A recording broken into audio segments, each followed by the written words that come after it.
اعوذ باللہ من الشیطان اللعین الرجیم بسم اللہ الرحمن الرحیم اللہم صلی علی محمد و آل محمد۔ السلام علیکم ورحمۃ اللہ وبرکاتہ۔ ماہ شعبان المعظم کے آخری ایام چل رہے ہیں۔ بڑی برکتوں رحمتوں والا یہ مہینہ تھا، بڑے اعمال تھے، اس میں ایسی بڑی راتیں تھی کہ جس میں اگر انسان وہ اعمال بجا لاتا تو وہ بہت بلند و بالا مقام تک پہنچ سکتا تھا۔ بعض احباب نے وہ اعمال کیے بھی، نیمہ شعبان کے اعمال تھے، لیکن جو احباب ان پیاری افضل راتوں سے محروم رہ گئے اور وہ اعمال نہ کر پائے، تو ان کے لیے کیا وظیفہ ہے، وہ کس طرح ان فضیلتوں کو پائیں۔ اسی حوالے سے راوی ہے ابو صلت ہروی، حضرت امام رضا علیہ السلام کی بارگاہ صد عظمت پناہ میں آتا ہے اور آ کے عرض کرتا ہے، مولا آخری جمعہ ہے، کون سا عمل میں کروں کہ مجھے گزشتہ اعمال کی برکتیں، فضیلتیں، ثواب مل جائے۔ مولا نے ارشاد فرمایا، اے ابو صلت، یہ ماہ شعبان المعظم کا آخری جمعہ ہے،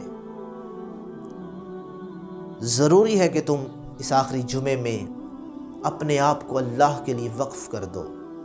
تلاوت کلام پاک کرو، ذکر پروردگار کرو، استغفار کرو، اور اگر کسی مومن یا مومنہ کا دل دکھایا ہے اسے معافی مانگو، اپنے گناہوں کی تلافی کرو، جو اعمال تم نے نہیں کیے ان اعمال کی تلافی کرو، جو غلطیاں، کوتاہیاں، جو خطائیں تم سے سرزد ہوئیں اب اس آخری مہینے میں اس کی تلافی کرو، اللہ کی بارگاہ میں جاؤ اور استغفار کرو، تاکہ تم اس قابل ہو سکو کہ تم ماہ مبارک رمضان میں جو اللہ کی رحمتیں ہیں تم اسے پالو۔ لہذا اپنے آپ کو تیار کرو، اپنے آپ کو آمادہ کرو کہ تم ایک ایسے مہینے کی طرف جا رہے ہو، قد اقبل الیکم شہر اللہ، جو اللہ کا مہینہ ہے، جو رحمتوں کا مہینہ ہے، جو برکتوں کا مہینہ ہے، جو نور ہی نور لے کے آتا ہے۔ لہذا اس سے پہلے اپنے آپ کو آمادہ کرو۔ تو آخری ایام انتہائی اہم ہے، اگر انسان اس میں اپنے آپ کو آمادہ نہیں کرتا تو ماہ رمضان کے لیے پھر وہ آمادگی نہیں ہوتی، اور وہ رحمتیں جو ماہ رمضان دیتا ہے اس سے انسان محروم رہ سکتا ہے۔ لہذا کوشش کریں کہ آخری 3 روزوں کو متصل کریں ماہ رمضان کے ساتھ، کہ جو آخری 3 روزوں کو متصل کرتا ہے، ماہ رمضان سے پہلے 3 دنوں میں روزے رکھتا ہے، تو